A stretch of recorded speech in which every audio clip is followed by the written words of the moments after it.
Hi, everybody. I'm Pat Vanderwall, bass drummer with the Shannon Rovers. And I'm Marc Horner, bagpiper with the Shannon Rovers. And we're here to present the official podcast, Good Craic, 100 Years with the Shannon Rovers. Horner, can you believe it's been that long? I cannot, I can almost count that high. But just like any other bagpipe performance, I guarantee you're going to experience a wide range of emotions listening to these episodes. You're going to laugh, you're going to cry, you're going to hear stories you've never heard before. Yeah, we have a great lineup of guests, past, present, and hopefully future Rovers. Stories you've never heard before. We can't wait to give it to you. So enough of the two of us. Let's get under the kilt. Hope you enjoy the episode. All right, we're back. And as advertised, we are pleased to welcome Danny and Noreen Boyle to the Good Craic 100 Years of the Shannon Rovers podcast. Danny and Noreen, thanks so much for joining us today. Yeah, we're happy to be here. Yeah. Well, when we started talking about making our guest lists, and this goes, but we have the emails to verify this with you, Noreen, was when Marc and I were talking about who we needed to have on this, just from a historical perspective and tenure in the band, and we'll get into that.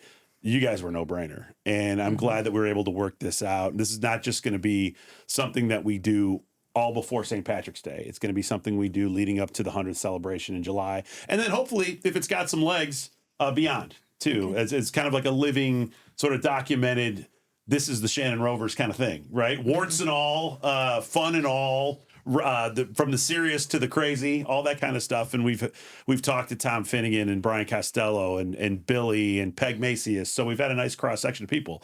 But when it comes to tenure in the Shannon Rovers, it's hard to beat the Boyles. I mean, how long have the two of you? Yeah, there's a clap. Go ahead. That's our first clap. Our first clap in doing this. Tell us the start of your journey into the Shannon Rovers, how it came to be. Yeah. You know, we'll go from there. I'd like to say I was 2 when I started, but that's not quite true. It's over 60 years ago. Well, it's kind of true with your birthday, though. Well, that's true. I'm a leap year baby. So. Oh, nice. Yeah, I don't think I knew that. Just 18 and a half. Yeah, there was an article in the old Mega Daily column about how I had just marched was going to march in my 5th St. Patrick's Day parade, and I was only 4 years old. So. I like it. But anyhow, I started... back in the 1960s, early 1960s, the old St. Pat's Church downtown used to have an annual corned beef and cabbage dinner. And my grandmother used to go, and she would take different ones of us, the grandkids, there were lots of us.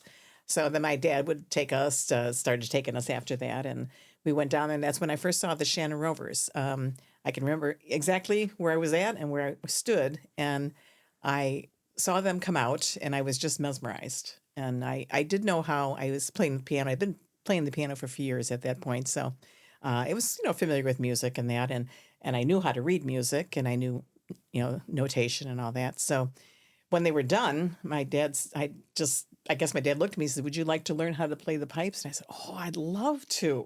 So he had, and at that point, he knew Tommy Ryan pretty well, and he knew Jerry Ryan. So he set up lessons with Tommy Ryan, who's one of the founders of the Shannon Rovers. Sure. And we started going every Monday night. I went along with the 2 Holleran boys, Brendan and Neil, and the 3 of us went into Tommy's basement every Monday night and had a lesson. So, and our parents, of course, I didn't drive then, so both our parents would be upstairs, and they'd be having tea with Mrs. Ryan while we were down in the basement having lessons. And then when we were done, we'd go upstairs, and she'd have a big bowl of ice cream for us. Oh, that's awesome. I'm not sure if it was the pipes that kept me coming or it was the ice cream. Either way. I was one of 6 kids, so ice cream was a rare commodity in our house. So I just loved it. And that was the start for me. And where'd you grow up? The northwest side of Chicago. Okay. Mm-hmm. Okay. Mm-hmm. Yeah. One of 6, you said? Right. I'm the 3rd of 6. Okay. Yeah. Middle child. And back then, almost everybody in the band lived in Chicago or the very near suburbs. Sure. Which will play later into how we got together and how we went on engagements and all that. So. That's great. Yeah. So all right. So this is in the 60s, right? Roughly. Mm-hmm. And so you started taking lessons with Tommy Ryan in the basement, which I think is incredible.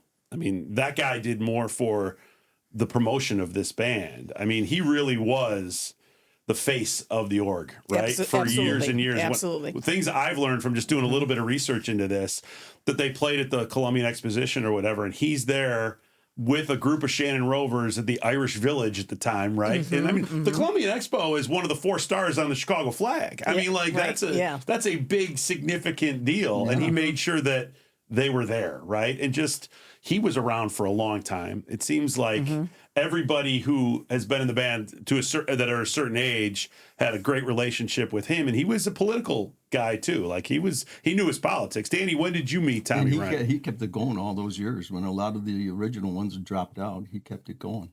Just what he did for the band and to advance it to the point where it kept going, right? So that as he aged, he made sure, I would think, that he strategically had people then that would eventually take over the band and then continue to promote it. But I mean, this band doesn't make it out of, if poor Tommy didn't live as long as he did, does the band make it? I don't know based on, what I'm hearing about how instrumental he was and everything like that too. So Danny, when do you come into this whole thing? Well, I'm the youngest of 5 children to Mickey and Bridie Boyle. They're both from Ireland.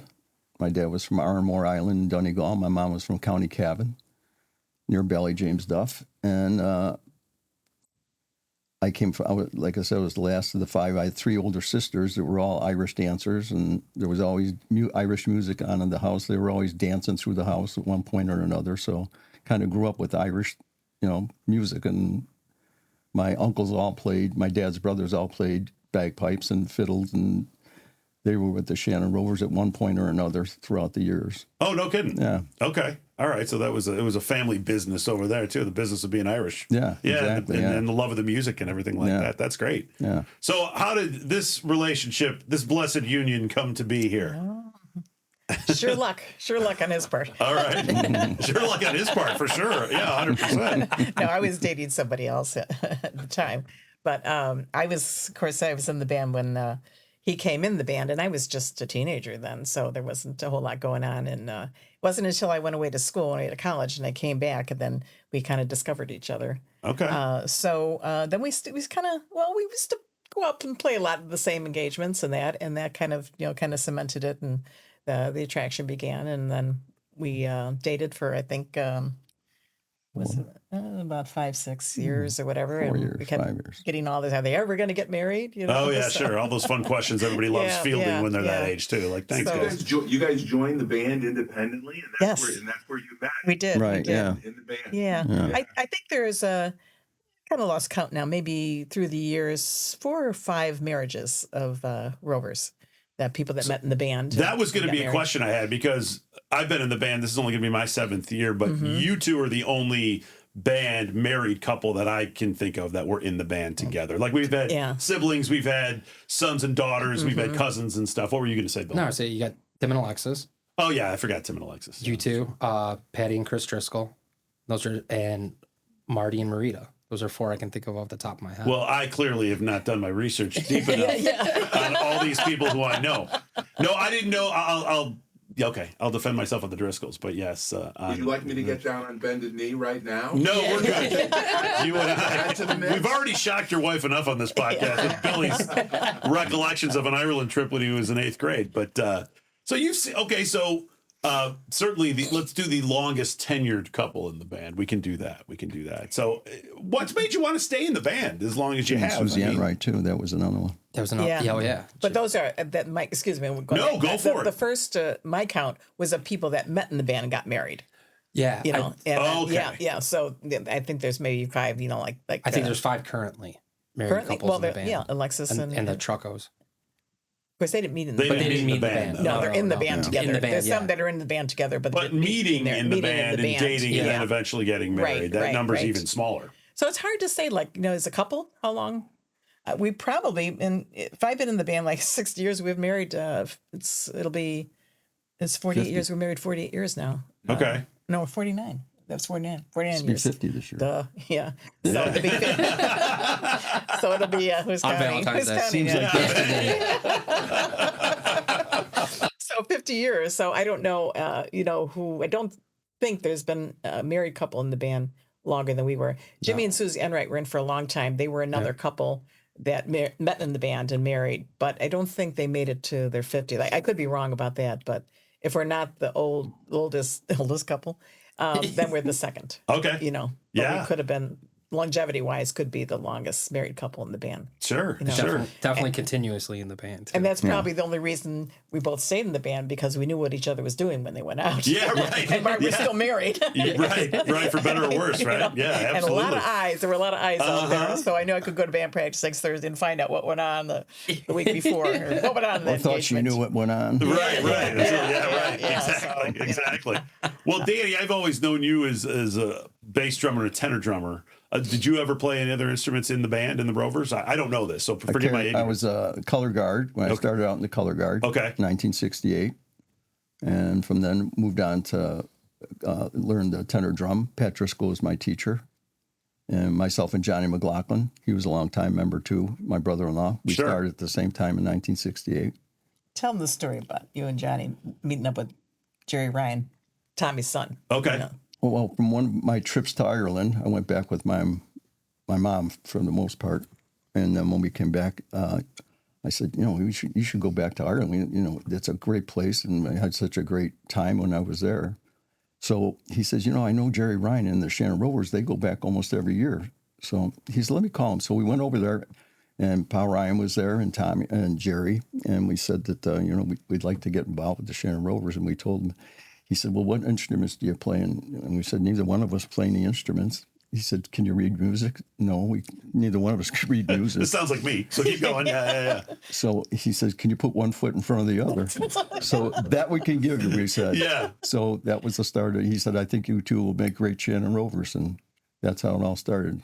That's hilarious because, you wouldn't know this, but that's almost the exact same line of questioning that I got when Finnegan and Costello, I'd been playing at this Fitzgerald's party for years and years. Mm-hmm. And we'd bring you guys in, the Rovers, a group of Rovers. And I would always, be throwing them back afterwards with the guys, and maybe I'll take bagpipe lessons. And then one year I'm like, it seems really hard to learn the bagpipes.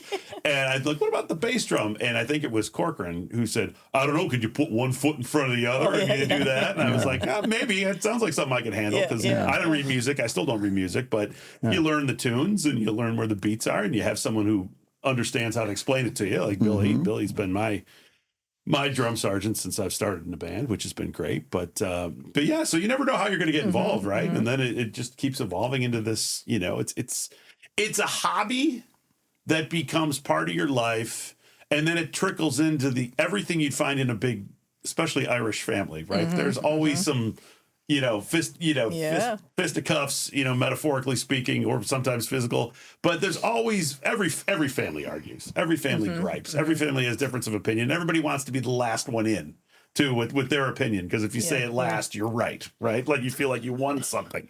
So over the years, has there been, for you both to stay in the band as long as you have, you've lived through some of the changes that have happened, in the 60 years that you've been a part of the band. And one of the questions we were having right before we started, which I wanted to kind of bring up again, was I used to hear that we were much more into competitions back in the day. We're not necessarily a competition band, as you've pointed out, but we would compete in certain isolated events or flaws or whatever you have. And then at one point in the early 90s, we decided to kind of get out of that realm a little bit and be more of a show band to what the Rovers are today. Anything that you can lend some color to? Like, Sure. We used to start the competition season always started out over Memorial Day.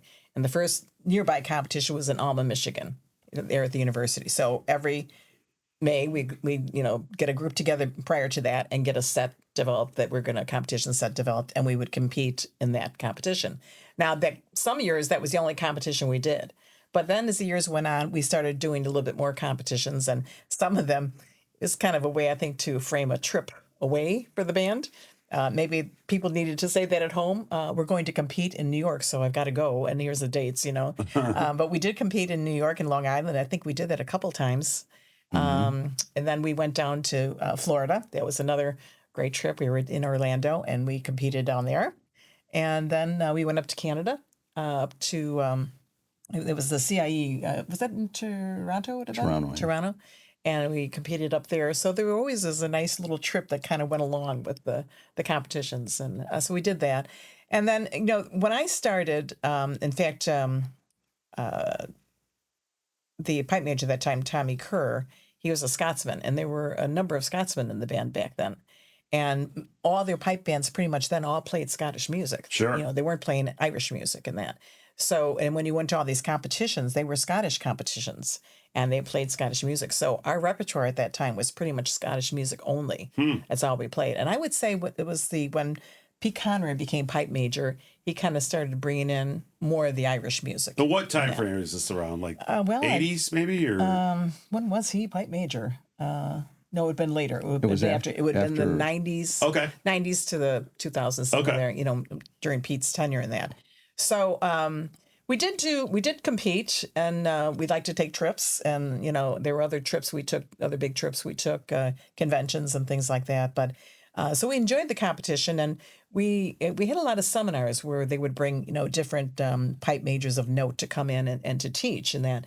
And I always remember Sandy Jones. He came in a number of years, you know, and we would be together for the weekend, and you know there would be different themes for the seminars and that. And I remember him saying one time the purpose of competition is to elevate the playing ability of the entire group.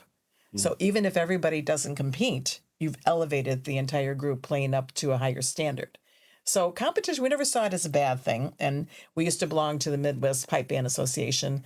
I think our band has disaffiliated themselves with that. I don't quite know why we have. And then as the years went on, we got further and further away from the competition. And the competition created some problems in the band, which I'm sure you're kind of alluded to. There was, you know, like splits and, you know, arguments and differences of opinion. Of yes, where what the I band was told going. was, and I think Tom Finnegan was the story, it was like there was a point in the early 90s where a group of people wanted to go one way and focus this way, and the other group was going this way.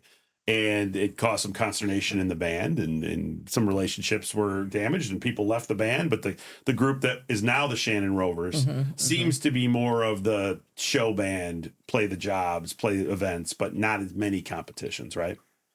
Absolutely. Yeah. Okay. And I don't know if that's by design. You know, it's just kind of the way I think some of the leadership went. And And the natural progression that the band took to their opportunities and kind yeah, of went kind from of. there. Yeah. And, you know, competition takes a lot of work. It takes time, commitment, and a lot of people weren't willing to do that. It's Sure. the long and the short of it, I think, you know, and they just kind of enjoyed just coming to practice and playing. And you know, back then, I think we were a much more disciplined organization, you know, than we are today. That seems And like the case, That's right? part of it too. You know, Sure. you For just- better or for worse, this is different. If you right? didn't show up at practice, people, well, where have you been? You know, and you get a phone call, you know. And there were times you didn't want to miss practice because there was so much going on. You wanted to find out what went on the weekend, and you just didn't want to miss anything. Yeah. Yeah, there was no social media back then. Right. You know, you have to realize that. And if you wanted to play for a long time, if you weren't at practice, you weren't going out to play. That's where we put the groups together, at practice. So if you wanted to play that week and there's something really hot coming up in the next few weeks, you made sure you were at practice. Even when we started with the band, Marc, like there was, if you weren't at practice, you couldn't Yeah. sign up for a job because that's where Right. you found out about the jobs. Right. And that's even 2000. So Yeah, that's and just technology not now is that long taking ago. us in the opposite direction. Yeah.